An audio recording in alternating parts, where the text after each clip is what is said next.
มันจะนั่นจะดีนี่แห้งเป็นในไหนโซ่มาเลยขาวอันตรายนะฮะต้องอันที่หาจ้ะดาววันเช้า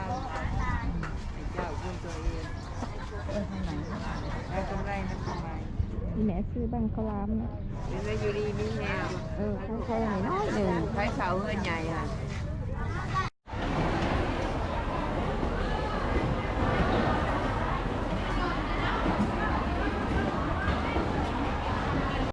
หมกแกงผักบัวนี่ทำยำเอาบอกนานเอาแล้วหมกแกง2บ่เอาอันนี้ข้าวต้มยังไงกระต้มข้าวเหลืองกล้วยเค็มเอายังไงเขามีร้านเค็มตรงกันจะได้ข้าวต้มเค็มเอานี่แหละพอเห็นเจ้าเหรอบุกไปบ่เท่าจักเถื่อนะน้องได้เราคือเก่าเนาะคือเก่าบ่เท่าจักเถื่อเอาข้าวต้มเค็มเท่าไรก่อนเจ้าค่ะอันละ1,000อันละ1,000เอาข้าวต้มเค็ม5,000นะแม่เอาอันหนึ่งมั้งอันนี้แหละเอาข้าวต้มเค็มเอาแล้วลูกยังเอาเช้าให้ลูกจะปวดที่ไหนประวันเอาแบบนี้ป่ะเอานี่ได้บุบี้ใบเตยบ่นานมีใบเตยมีผักบัวกันนะกระต้ม5,000บ่เลยเป็นเท่าไหร่จะเป็น15ซื้อมากิน45,000แหละ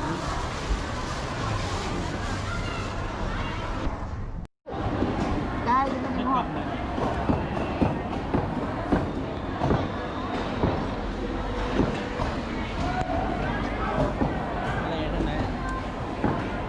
เอาบอกกันต้มกระดูกโลได้หนึ่งเอาโลหนึ่งเป็นต้ม4 โล 60กระดูกงัวกระดูกงัวโล20,000เป็นไรโล20,000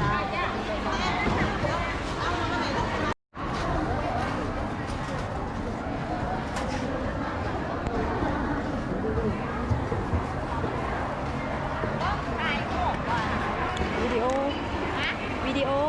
เอาลง YouTube เบิ่งโลดต้องแต่ละต้องอันแบบกุ้งหน้าจะแนวนี่นะเนาะกระเปือเนาะผักกระสลัดอย่างละน้อยอย่างละผักสลัดบ้านเฮาสมุนไพรลูกเจ้าบอกคุณคือเจ้าคือไม่เท่าคุณเป็นตะแพงอยู่หรือหนาคุณน่ะ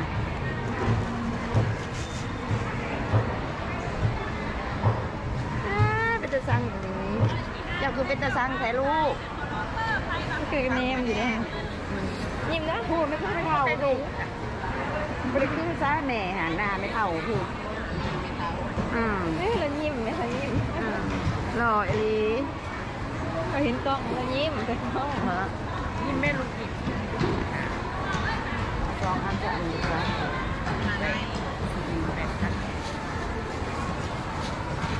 ครบแล้วแม่ครบแล้วใช้ก็ได้ลูก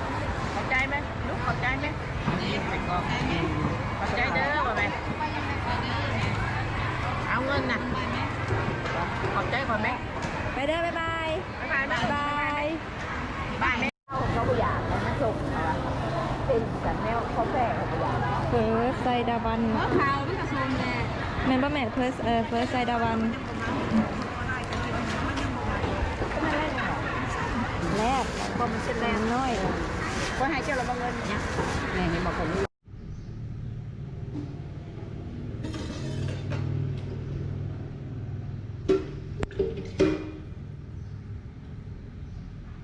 ทุกคนเข้ามาล่างกระดูกงัวเนาะเขาจะเอาน้ำมันส่วนเกินออก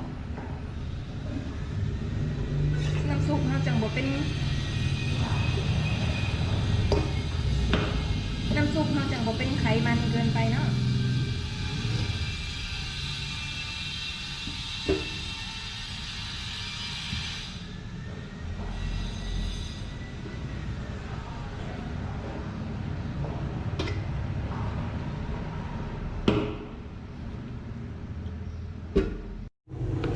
หมอนำเดือดแล้วเนาะทุกคนเขาจะใส่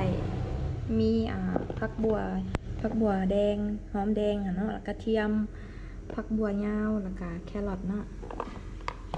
สมใส่ลงไปอ้าวให้มันมีความหวานเดี๋ยวค่อยปรุงเครื่องนะทุกคนใส่กระดูกลงไปเลย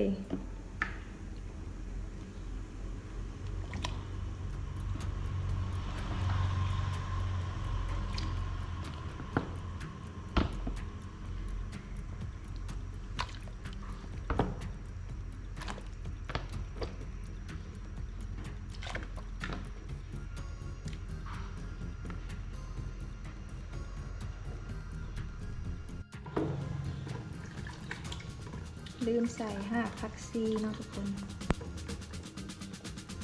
จะใส่หากผักชีลงไป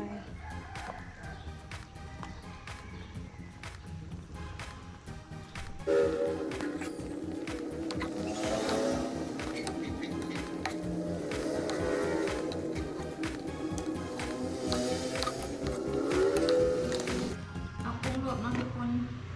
ผงปรุงรสรสดีใส่ลงไป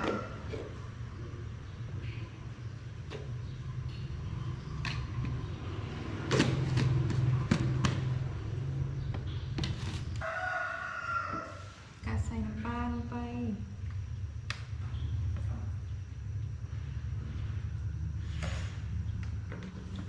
1 บวงนะทุกคนชิมก่อน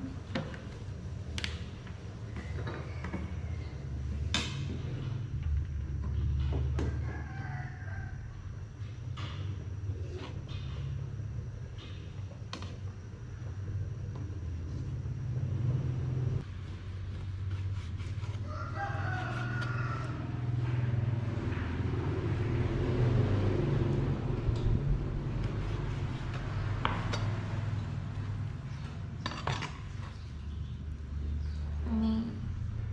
สินค้าไล่เนาะ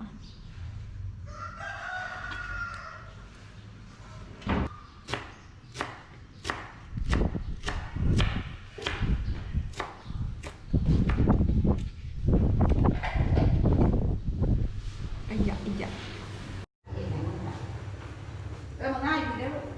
แล้วเด้อวันนี้ทุกคนฉันมาลวกมันไหนยาวันลวกให้เบิ่งเนาะนี่สินค้าไล่เฮา หน้าพ่อมาสับนี่ สำหรับพอดี ตัวงอกลวกบ่ บอกสำหรับไม่รู้ว่า เอาถ้วยอันนั้นถ้วยนี้บ่ ตัวนี้นี่ตัวนี้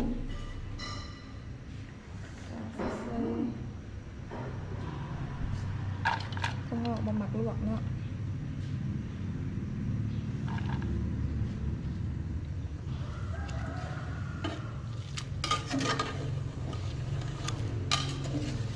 ลวกเส้นไปก่อนนะ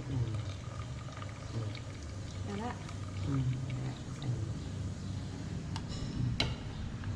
หน้าบ่กินหลายสินค้าลาย อันนี้คือวิธีลวกเฟอแบบลาวๆ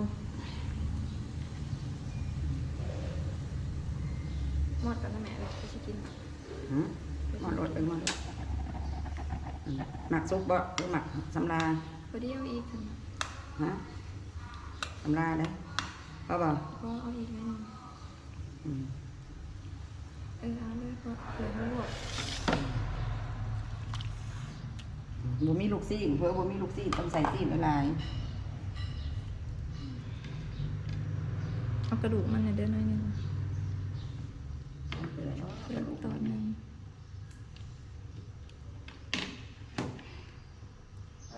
ว่าตอนเมื่อกี้นี่ไหม พอได้แหนเนาะ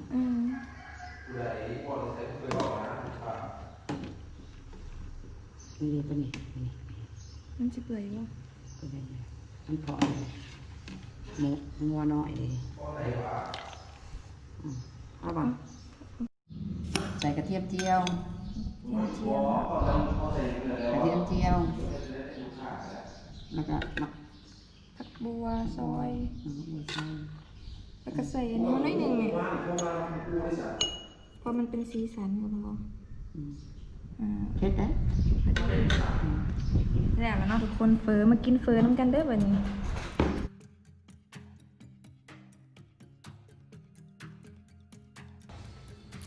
เอาละเนาะทุกคนมื้อนี้ปุณากะมา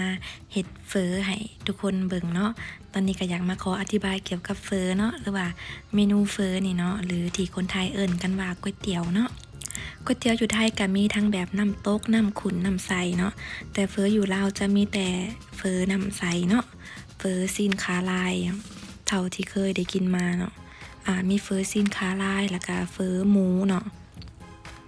บางหันก็จะมีเฟอน้ำตกคือกันเนาะทุกคนแต่ว่าเฟอน้ำตกนี่ราคาก็จะสูงเนาะ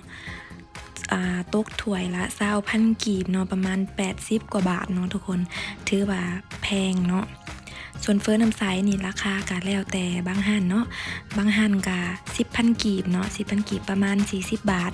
แต่ว่าส่วนหลายก็จะแม่น15,000 กีบเนาะ15,000 กีบก็ประมาณ50 ถึง 60 บาทเนาะทุกคนเมนูเฟอนี่คนลาวนิยมกินหลายเนาะกินกันแบบเป็นอาหารหลักเลยก็ว่าได้เนาะบางครอบครัวถ้ามีเวลากะจะเฮ็ดเองอยู่เฮือนเนาะบางครอบครัวบ่มีเวลากะไปซื้อกินตามร้านอาหารเนาะตามร้านเฟอร้านข้าวเปียกเนาะเพราะว่าร้านเฟอร้านข้าวเปียกอยู่ลาวนี่กะมีหลายเนาะส่วนครอบครัวของปุนาก็จะเฮ็ดกินกันเป็นประจำเนาะกะเดือนละครั้ง2 ครั้งเนาะทุกคนแล้วแต่ว่าเฮาบ่ฮู้ว่าจะกินหยังเฮาก็กินเฟอกินแบบข้าวเปียกเมนูง่ายๆเนาะแต่สำหรับปุนาและแม่นเฟอนี่หรือว่าก๋วยเตี๋ยวนี่จะแม่นมักกินหลายเนาะเป็นเมนูแบบเมนูที่โปรดปรานเนาะถ้าได้ข้ามไปไทยก็จะกินแบบเกือบทุกครั้งเนาะทุกคนโดยเฉพาะก๋วยเตี๋ยวเรือเนาะแซ่บหลายราคาก็บ่แพงอีกมื้อนี้ปุนาก็เลยมีโอกาสได้ถ่ายคลิปเฮ็ดเฟอให้ทุกคนเบิ่งเนาะเฟอบางครอบครัวก็จะเฮ็ดคือกัน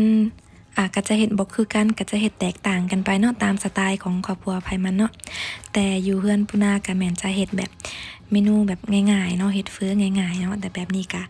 ถือว่าแซ่บคือกันเนาะเบิ่งเอาแต่การกินเนาะแบบกินแบบอย่างอร่อยเนาะ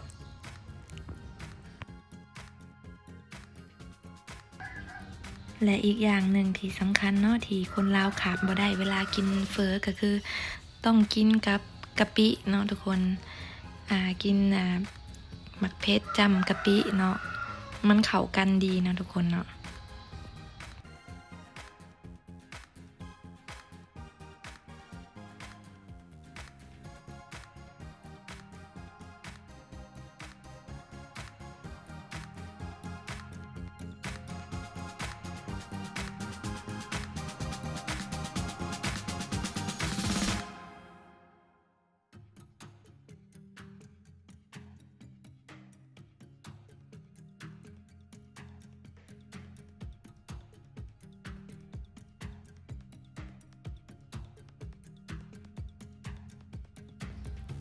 หลังจากกินอาหารคาวแล้วก็มาต่อด้วยอาหารหวานเนาะทุกคน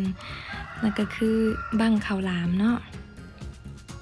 บั้งข้าวหลามแม่ซื้อบั้งละ 10,000 กีบเนาะแต่ว่า3บั้งเพิ่นไล่แต่20,000เนาะเอาแล้วเนาะทุกคนตอนนี้ก็กินข้าวอิ่มแล้วเนาะขอตัวไปเมี่ยนข้าวเมี่ยนอาหารก่อนเนาะล้างถ้วยล้างบ่วงก่อนอันนี้ขอบใจทุกคนเนาะที่เข้ามาเบิ่งเนาะใครที่มาคลิปนี้ก็อย่าลืมกดไลค์กดแชร์กด Subscribe ให้หน่อยเด้อไว้พบกันใหม่คลิปหน้าเนาะทุกคนสำหรับมื้อนี้สบายดี